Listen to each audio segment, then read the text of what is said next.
Biafra, superstars, media.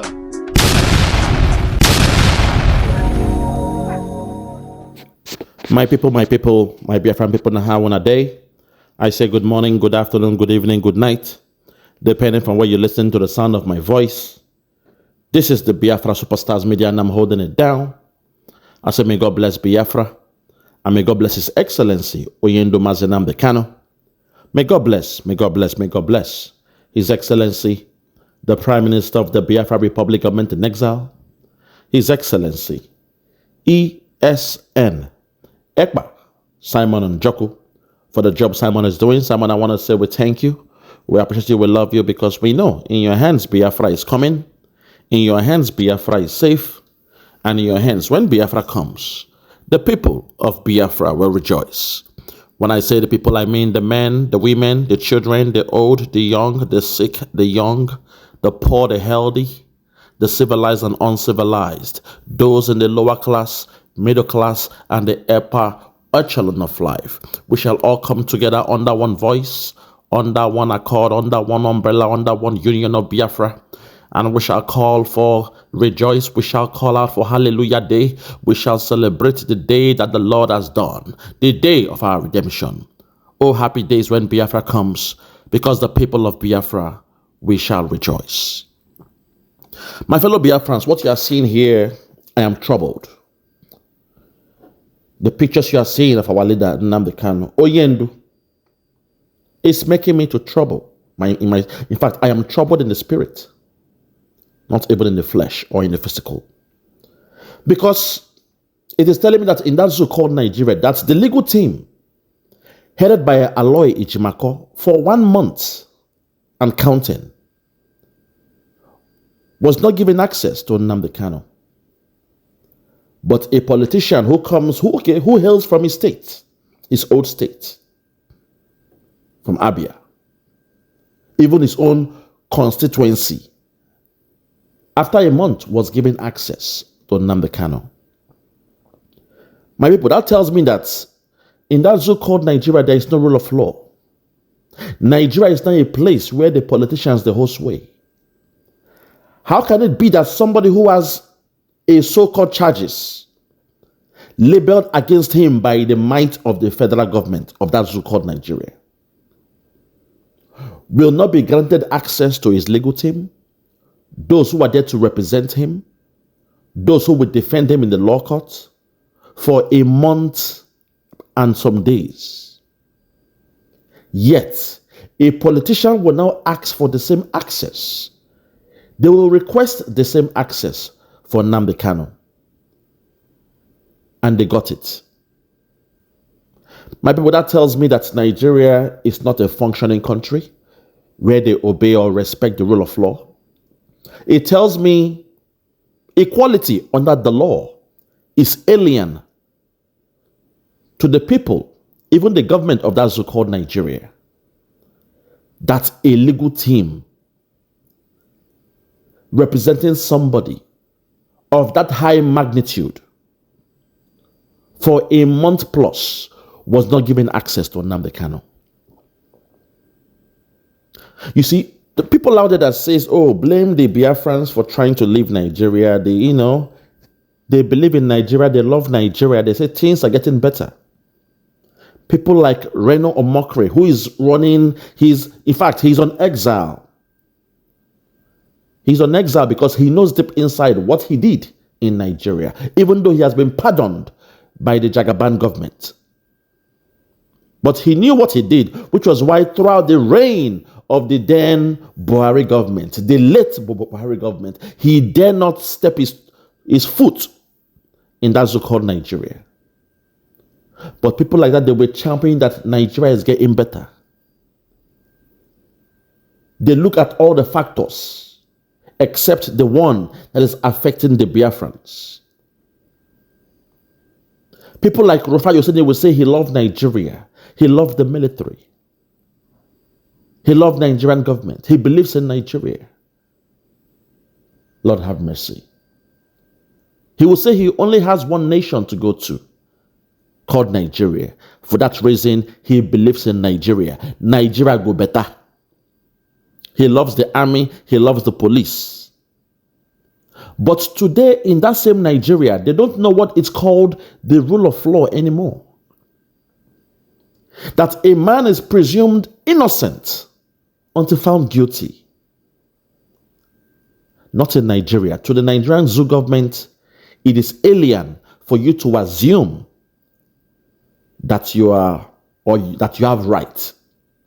A man who they went to Kenya to kidnap and brought to Nigeria.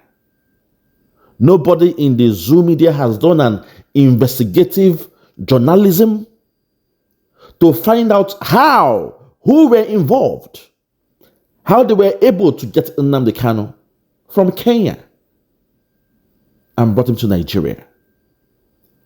Everyone in that media, they chose to go with the viewpoint of the caliphate because they are scared to ask questions. And you say you believe in a nation where the politicians, they are king and gods over the people.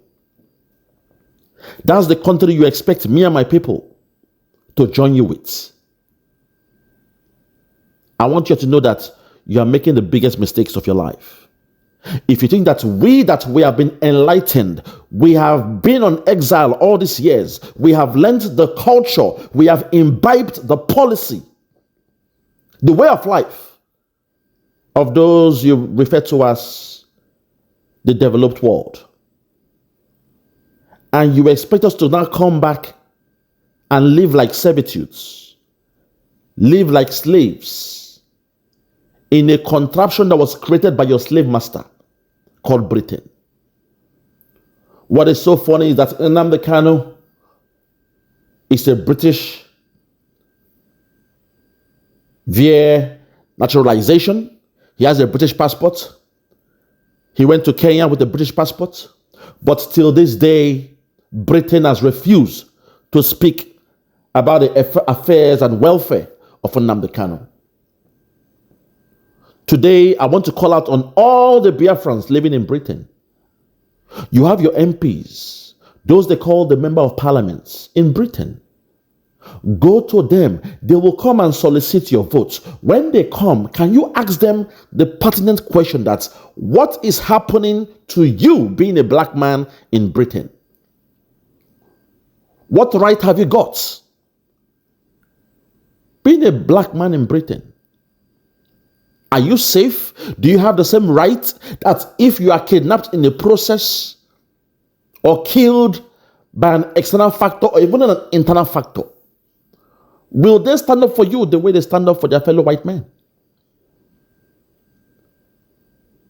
Ask them how come a black British who went on holiday in Kenya was kidnapped by a Nigerian government, a third world country, by a Fulani junta, an Islamic country. They kidnapped somebody on holiday in Kenya. Until this day, they have not spoken about it. Demand your MPs to speak on it.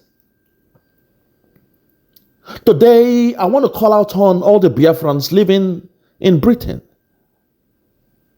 I want to demand you guys to communicate with your MPs. Send them an email. In the Western world, things work. Through an email, you can communicate with your MPs and they will get that email and they will respond back to you in due time. What they call the COP, close of play, or COB, close of business. In most cases, within 5 working days, they will get back to you. Communicate with them. Tell them what is going on. Tell them how the case of Nnamdi Kanu affects you being a black man living in Britain. The other time in the news, we heard about a black man who was killed by the police in Britain, I believe. His name is Kaba. Let them know that you are worried. You don't feel safe. Let them know you pay your taxes. That's how come a black British was kidnapped in Kenya. And the British government, since 2021 till now, they have not discussed about it. These are pertinent questions you must ask. You live in a developed country. You live in a Western world. Do not perceive yourself as being a slave or a second fiddle in Britain. You have equal right. As long as you have your permanent residence or you have your British passport, you have an equal right as anyone living in Britain. Lastly, I want to call on the legal team of Nnamdi Kanu. Now, do you see why we said we must give what belongs to Nigeria and to Biafra? Do you see that in Nigeria, elephant can fly? Do you see what is happening? That you representing your client, you don't have access to your client. You ain't given access to your client. But others are allowed. Others are allowed to go and say Nnamdi Kanu. A politician can go and see Nnamdi Kanu. But you, the legal team, that should have a first-hand information about Nnamdi Kanu.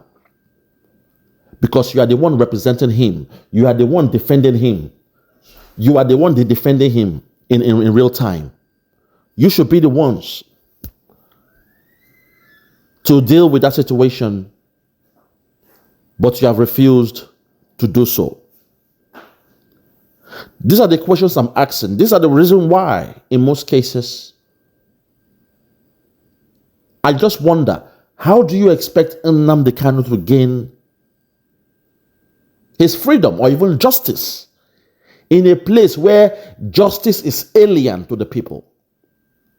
In a place where only the government have the sway, in a place where your politicians, they play God and demigods, in a place where they don't respect anything called the law, in a place where the judiciary, they are servitudes to the so-called executives and those in power, in a place where the police, they play the role of security guard, henchmen, babysitters for your politicians. They are willful tools in the hands of the politicians. Aloy Jimako, Maxwell Okpara, with all due respect, how do you expect us to believe that you guys are fighting and you will have any so-called mojo, any so-called will, or even any advantage towards regaining the freedom of Nnamdi Kanu? It is clear that for even a month and a half, from the last day Nnamdi Kanu went to court till this day, you have not been granted access to our leader Nnamdi Kanu. And now you expect us to believe something is going on there. A so-called process is taking place. A so-called due process where our leader Nnamdi Kanu will be freed or will have his day in court. No. With all due respect, Aloy Jimako, Maxwell Okpara, it is high time you guys, came out and wash your hands off the case of Nnamdi Kanu. Let the whole world know you cannot represent him in a situation like this, where they are making you to look like amateurs. Lord have mercy. So my people, all I'm saying here in due course is for us to be careful and see how things are in this situation. I want you to know that our leader has no defense in that so-called Nigeria. He has no backings. He is a prisoner of war. As our Prime Minister has said, His Excellency Obatobi Agune Chamber, Mazi Ekpa Simon Njoku, the way he has said that our leader will only be freed through a prison exchange. That's where you have a prisoner from their end, somebody who is prominent, being exchanged with our leader Nnamdi Kanu, because it is clear that the zoo government cannot be trusted. Nigeria is a criminal enterprise where tribalism holds sway.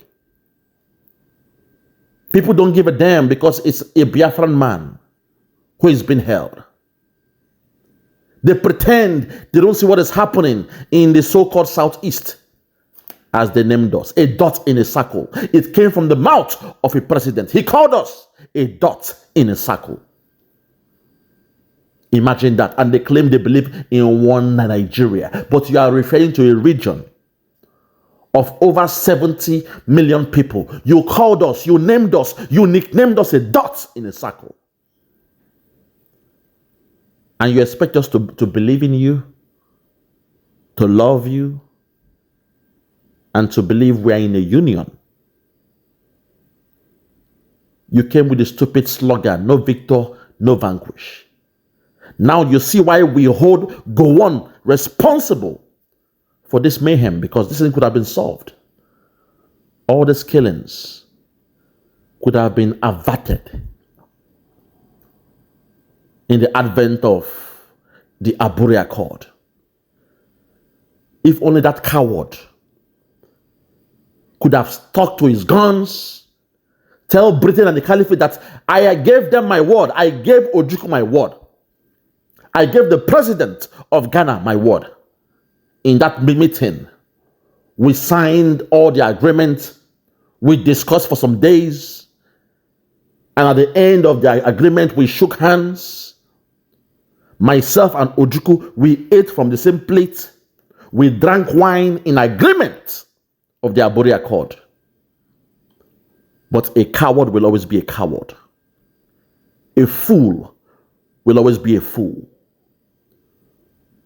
He was happy to be used as a tool by the Caliphate. During those days, the attack was for them to bring a northern man with a Christian kind of name. And then they will be happy to attack the Biafrans. It happened in the days of Gowon, when he assumed that they loved them. He even abandoned his fiancée, a Biafran woman who was pregnant for him, in order to please the so-called North. He abandoned Edith, and she was about 7 months pregnant. He abandoned her, only to wage war with her people. The Caliphate again, you saw what they did in the case of Agui Ironsi. Again, they used a Fulani man, a northern person with a so-called Christian name and all that stuff. The man they called T.Y. Danjuma, Theophilus Danjuma, a so-called Christian, somebody you all love to quote every day. They collude, they collude. He came with the phrase that the military, they collude with Boko Haram and the rest of them. They collude, they collude. Until this day, you guys, you are quoting that man. Who, don't you know he's the first suicide bomber in that zoo called Nigeria? Don't you know he went to see Agui Ironsi with a grenade, a live grenade with the pins taken out? He was the first suicide bomber. That was how he was able to overpower Agui Ironsi. Because it was something shocking. They saw him like a lunatic. How can you come into this office with a live grenade? What the hell are you doing? Are you okay? And he told them, you must take me to Agui Ironsi or we all die in the process. That's the way they rolled. Their first game was to use the Christians from the north against the Biafrans. But today, when you look at the so-called Christians in the north, their land have been pillaged. Gowon that, killed more than 7 million Biafrans during the so-called Biafran War. That was a genocide. Today, his land is gone. His people are being killed. Their land being stolen and destroyed. Today, T.Y. Danjuma, his land is gone. Yes, he was rewarded handsomely by the caliphate. They gave him oil blocks and the rest of them. But today, his land is gone. His people are being killed as we speak. Today, the people of T.Y. Danjuma, they are now synonymous to IDP camp. So I want to call on Tinubu. I want to call on Jagaban. I want you to learn from the story of Gowon and T.Y. Danjuma. Look at the way they were used and how they were dumped. The case of Gowon is a classical one, where after they made him president, in the end, in 1975, the real cabal came and ousted him off office through a coup. And as a coward that he is, he ran away from that place to Britain. He became a born again, became a pastor, a preacher of the word of God. Tinubu, wash your hands off the case of Nnamdi Kanu, because you are trailing the same path of Gowon. If you assume that the caliphate, they love you, then you are making a very big mistake. Wash your hands off the case of Nnamdi Kanu. Because yours now, in your own time, what Nnamdi Kanu is going through is even getting worse than what he went through in the hands of the Buhari government. Tinubu, wash your hands off the case of Nnamdi Kanu. Because if you hold him or not, you will not stop us getting our freedom from the 2nd of December. If I were you, you need to put Nnamdi Kanu in a first-class flight to Finland to go and discuss with Simon Ekpa, our Prime Minister, on a peaceful pathway towards regaining our freedom. That's the only option on the table, nothing else. The only option right now is for you to release Nnamdi Kanu, send him to Finland to go and discuss, have a one-to-one discussion with our Prime Minister, Mazi Ekpa, Simon Njoku, for them to discuss. We have right now to discuss for us to leave that so-called Nigeria peacefully. The only option on the table is for Nnamdi Kanu to have a one-to-one discussion with Mazi Ekpa, Simon Njoku. That's the only option available. Whatever else you are doing, you are wasting your time. It is obiter dictum, out of point. Because we have already crossed the Rubicon. This goes out to the Tinubu government. Make haste while the sun shines. And lastly, for Aloy Jimako, you are the lead counsel of Nnamdi Kanu. It is high time you came out and stopped this nonsense. Let the whole world know what is happening and wash your hands off the case of Nnamdi Kanu, so that the whole world will know that Nigeria has refused to respect or obey the rule of law, where a man is found innocent until proven guilty.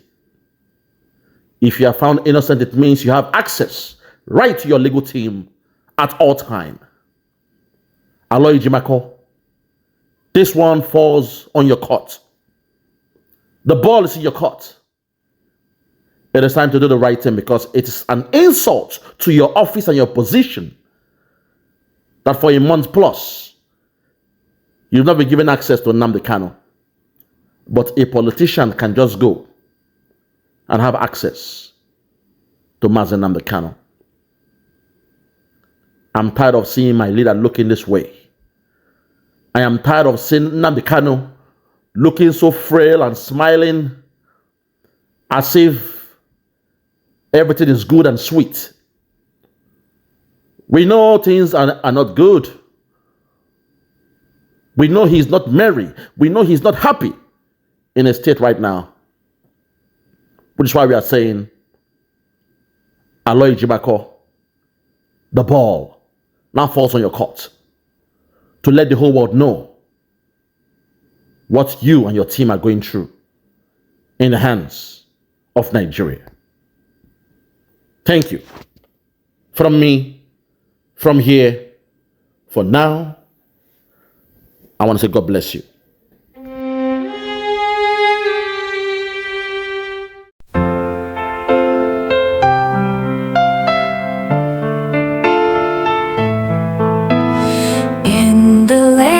Sunshine screams, tales of dreams and bursting seams. In the night where stars might gleam, Biafra's light flows like a stream. Colors bright and sky so wide, dance the beats we can't deny.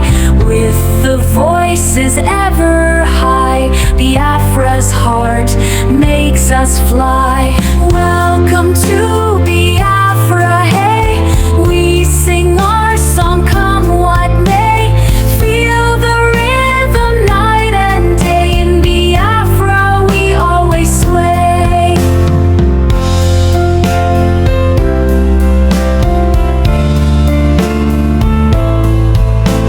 Cities vibrant, streets alive, thriving souls that love to jive. Hand in hand, watch dreams arrive. In Biafra we will thrive. Join the party, eyes afar, finding joy in who we are. Every street a shining star, Biafra's music takes us far.